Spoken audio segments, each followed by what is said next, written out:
మీరు వైఎస్ఆర్ కాంగ్రెస్ పార్టీలో కొన్నాళ్ళ నుండి మళ్ళీ బయటకు వచ్చేసారు. సో ఇప్పుడు వైఎస్ఆర్ కాంగ్రెస్ పార్టీ ఎదుర్కొంటున్న పరిస్థితులు మీరు చూశారు. సో వైఎస్ఆర్ కాంగ్రెస్ పార్టీలో మీకు ప్రధానంగా కనిపించిన మైనస్లు ఏంటంటారు? మైనస్లు అంటే ఆయన సంక్షేమ కార్యక్రమాలే నాకు ఓట్లేస్తాయని పరిపాలన మీద దృష్టి పెట్టలేదు ఎక్కువ. ఈ పరిపాలన మీద దృష్టి పెట్టకపోవడము, ఈ శాండు, లిక్కరు, ఇవంతా ప్రజలకు అంత అడ్మినిస్ట్రేటర్ కాదని చెప్పగలరా? అంటే అడ్మినిస్ట్రేషన్ అంత దృష్టి పెట్టలేదు అంటారు. ఓకే. ఇప్పుడు ఈ లిక్కర్ అయితే అది బ్రాందీ షాప్ కాడికి వెళ్తే వానికి కావాల్సిన బ్రాండ్ దొరకదు. రేట్లు చూస్తామా అని అంటే దేశంలో ఎక్కడా లేని రేట్లు ఉన్నాయి. దానివల్ల ఈ సంక్షేమ పథకాలు అందినా కానీ ఆ కుటుంబాల్లో ఎవరో ఒకరు తాగే వ్యక్తి ఉంటాడు. జనరల్గా తాగిన వాళ్ళందరూ వ్యతిరేకమే. ఏంది ఎక్కడా లేని బ్రాండ్లు.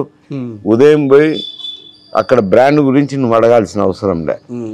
100 రూపాయల 200 300 రేటు 300 ఏంటంటే ఏదో 300 ఏదో ఒక బ్రాండ్ తీసిస్తారు. మళ్ళీ ఒక 2 గంటలకు పోయి 300 ఇయ్యలే అని అంటే అది వేరే బ్రాండ్ వస్తుంది. అంత అధ్వానంగా ఉంది పరిస్థితి. తర్వాత ఈ శాండ్ది కూడా మామూలుగా ఇండ్లు అందులో ప్రతి ఒక్కరికి అవసరం ఉంటుంది. దాని మీద కాంట్రాక్టర్కి ఇచ్చే తల్లికి అధికంగా ధరలు పెరిగిపోవడము, నిర్మాణ ఖర్చులు పెరిగిపోవడంతో దాని మీద చెడ్డ పేరుంది. ఈ పరిపాలన అంటే ఇంకా ఏం లేదు, సంక్షేమ పథకాలు ఇచ్చుకోవడం కూర్చోవడం, అంతకంటే మించేం లేదు. అభివృద్ధి అంటూ ఏం లేదు. 3 రాజధానుల అంశం కూడా ప్రభావం చూపిస్తుందా? 3 రాజధానులు అంటే ఆయన అది మా ఆలోచన వేరులేండి. ఎందుకంటే ఆయన అమరావతిలో పెట్టినాడు, రాయలసీమకు అన్యాయం చేసినాడు అనేది చంద్రబాబు నాయుడు మీద ఉంది. అది చెప్తున్నా, అందుకున్నాడు. ఇది తప్పకుండా ఉంటుంది. ఆయన చేసిన పని ఏం చిన్న పని కాదు. ఆయన అటువంటి పనే చేసినాడు. సరే, ఆయన రాయలసీమడే, ఈయన రాయలసీమ, ఇద్దరు రాయలసీమలే. ఈయన ఏం చేసినాడు? ఏమి చేసింది లేదు. ఈయన నేను 3 రాజధానులు చేస్తాను, 3 రాజధానులని ముద్దు పేరు పెట్టినాడు. కానీ శాసనసభ వ్యవహారాలు అక్కడ జరుగుతాయి అమరావతిలో. Administrative capital Vizag. ఈడ నల్లకోట తగిలించుకుని అడ్వకేట్లు వచ్చి కూర్చుంటారు. హైదరాబాద్ నుంచి 18 వచ్చి వాదించి సాయంకాలం పోయే వాళ్ళు వచ్చి కూర్చుంటారు. ఏం పనము దానివల్ల? హైకోర్టు వల్ల ఏమాత్రము రాయలసీమకు ఉపయోగం లేదు. ఈయన చేసింది లేదు, ఆయన చేసింది లేదు. అందుకే మాకు జరగనప్పుడు అది ఏడైపోతే కాలిపోతే ఏమవుతుంది, నాకు లేనప్పుడు అది ఏమైతే అనేది రాయలసీమ ప్రజల్లో ఉంటుంది. కానీ దూరం అయిపోలా వైజాగ్, ఈయన పరిపాలన రాజధాని వైజాగ్ అని అంటే చాలా మంది ఆలోచిస్తారు, అంత దూరం వెళ్ళాలా అని అంటారు. సరే, దానికి వైఎస్ఆర్ కాంగ్రెస్ పార్టీ వాళ్ళు చెప్పేది ఏంటంటే అసలు అక్కడికి రావాల్సిన అవసరం ఏంటి, సచివాలయాలు ఉన్నాయి, అన్ని అక్కడే జరిగిపోతున్నాయి. ఏదో చెప్పేది ఏడ్చేది ఏడుస్తుంటారు, ఏడు పనాల్సిందే. అది మీరిద్దరు రాయలసీమకు ఉండి ఒకప్పుడు ఆంధ్రప్రదేశ్ కోసం రాజధానికి త్యాగం చేసి ఉమ్మడి రాష్ట్రం ఏర్పడినప్పుడు, రాష్ట్రం విడిపోయినాక నీవు ఒకవేళ కర్నూలులో కాకపోయినా ఇంకొక అనువైన ప్రాంతం చూసి పెట్టాలి కదా. అటు రాయలసీమకు ఇటు కోస్టల్ ఆంధ్రకు అనువైన ప్రాంతం చూసి పెట్టిండాలా. అది ఒంటెత్తిపోకుండా ఆయన చేసినారు. సరే, నీవు వచ్చి ఏమైనా దాన్ని రెక్టిఫై చేసినావా అని అంటే నువ్వు చేసింది ఏమి లేదు. అదే అడ్మినిస్ట్రేటివ్ క్యాపిటల్ కోస్టల్ ఆంధ్రలో పెట్టివి, లెజిస్లేటివ్ క్యాపిటల్ కోస్టల్ ఆంధ్రలో పెట్టి నల్లకోట్లు దొడుకున్న వాళ్ళందరికీ చీడ కూర్చోబెట్టి ఏం చేసినట్టు? ఆ రకమైన ఆలోచన అయితే ఇంకా రాయలసీమ ప్రజల్లో ఉంది, ఇంకా ఉంటుంది.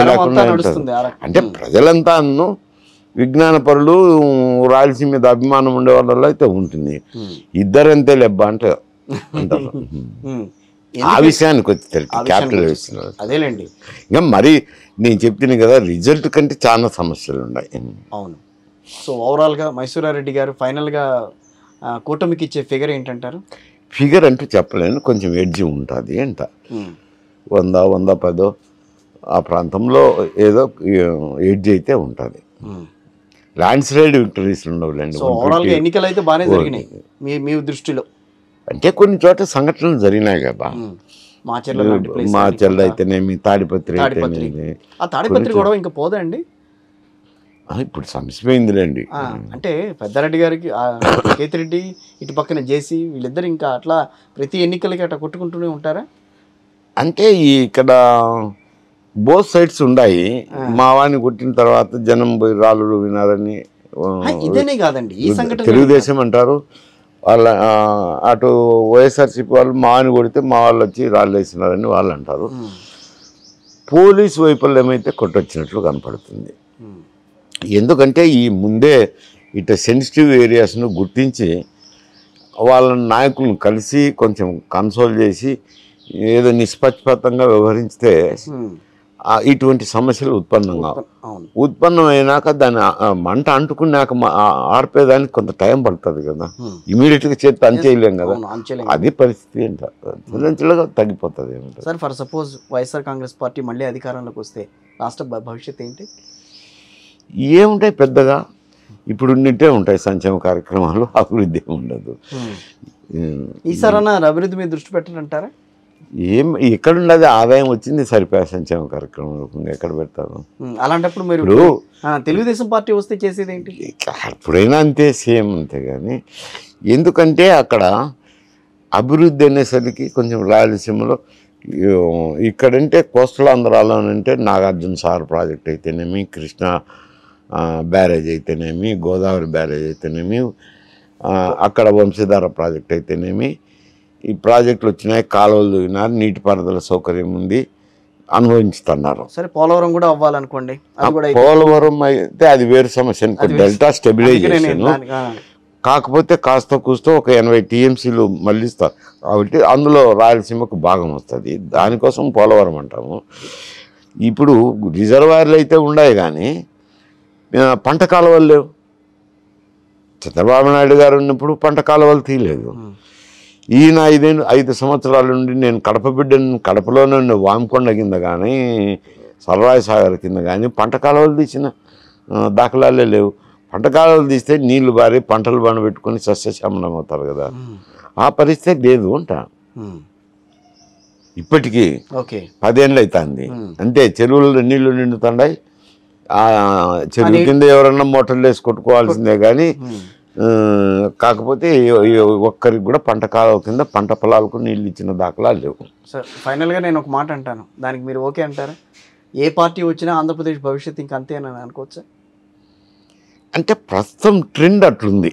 ఎక్కడ చూసినా ఈ సంక్షేమ కార్యక్రమాలు నేను ముందే చెప్తాను కదా, ఎందుకంటే పన్నులు అందరూ సమానంగా కడతారు, కాస్త కూస్తంగా పేదలు కడతారు, ఎక్కువ కడతారు. కట్టినప్పుడు పేదకు పన్ను అనేది భారం అవుతుంది. భారమైనప్పుడు ఊతం ఇవ్వాల్సింది అనేది సర్వత్రా అంగీకరించే, ఆర్థికంగా అంగీకరించే అంశం. వాళ్ళ జీవనోపాధి పెంచేదానికి, వాళ్ళను వృద్ధి చేసేదానికి ఈ సంక్షేమ పథకాలు పెట్టాలి. ఇప్పుడు సంక్షేమ పథకాలు ఏమైనాయి? ఓట్ల కోసం సంక్షేమ పథకాలు అయినాయి. ఈ సంక్షేమ పథకం పెడితే మహిళలు వేస్తారు, ఈ సంక్షేమ పథకం పెడితే వృద్ధులు వేస్తారు.